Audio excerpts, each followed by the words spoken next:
بسم اللہ الرحمن الرحیم۔ السلام علیکم ورحمۃ اللہ وبرکاتہ۔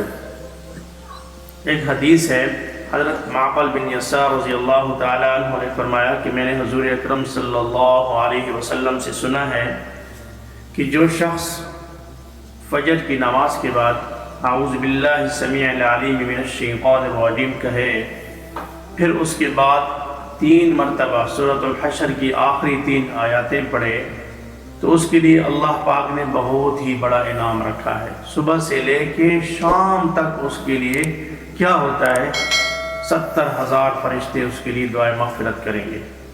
اور پھر اس کے بعد ایک دوسرا انعام رکھا ہے کہ اگر فجر اور مغرب کے درمیان اس شخص کا وصال ہو جاتا ہے، اس شخص کو موت واقع ہو جاتی ہے، تو اس کے لیے بھی ایک الگ انعام رکھا ہے۔ وہ آیاتیں میں آپ کو بتانے لگا ہوں کہ وہ کون سی 3 آیاتیں ہیں۔ اعوذ باللہ من الشیطان الرجیم، بسم اللہ الرحمن الرحیم، واللہ الذی لا الہ الا هو عالم الغیب والشہادۃ هو الرحمن الرحیم، واللہ الذی لا الہ الا هو الملك القدوس السلام المؤمن المهيمن العزيز الجبار المتكبر سبحان الله عما يشركون، هو الله الخالق البارئ المصور له الأسماء الحسنى يسبح له ما في السماوات والأرض وهو العزيز الحكيم، صدق اللہ العظیم۔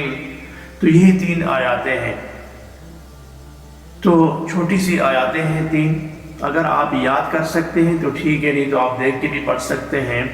تو اس کا اتنا بڑا انعام ہے اللہ کی طرف سے کہ صبح سے لے کے شام تک 70,000 فرشتے آپ کے لیے دعائے مغفرت کرتے رہتے ہیں۔ تو دوسرا انعام کیا ہے اللہ پاک کی طرف سے؟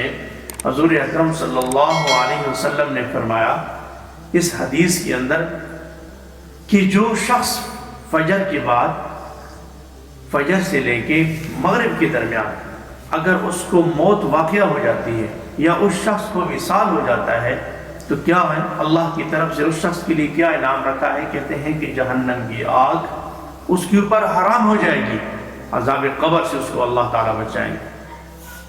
تو پہلا انعام 70,000 سے لے کے 70,000 فرشتے اس کے لیے فجر سے لے کے مغرب تک دعائیں مغفرت کرتے رہتے ہیں۔ اگر وصال ہو جاتا ہے تو جہنم کی آگ اللہ پاک اس کے اوپر حرام کر دیتے ہیں۔ تو میرے بھائیو، یہ چھوٹا سا عمل ہے، اس کو جو ہے نا اگر آپ روزمرہ زندگی کا ایک معمول بنا لیں گے تو اس کی بہت بڑی فضیلت ہے۔ تو اللہ سے دعا ہے کہ اللہ پاک مجھ سمیت ہم سب کو اس پر عمل پیرا ہونے کی توفیق عطا فرمائے۔ وما علینا الا البلاغ۔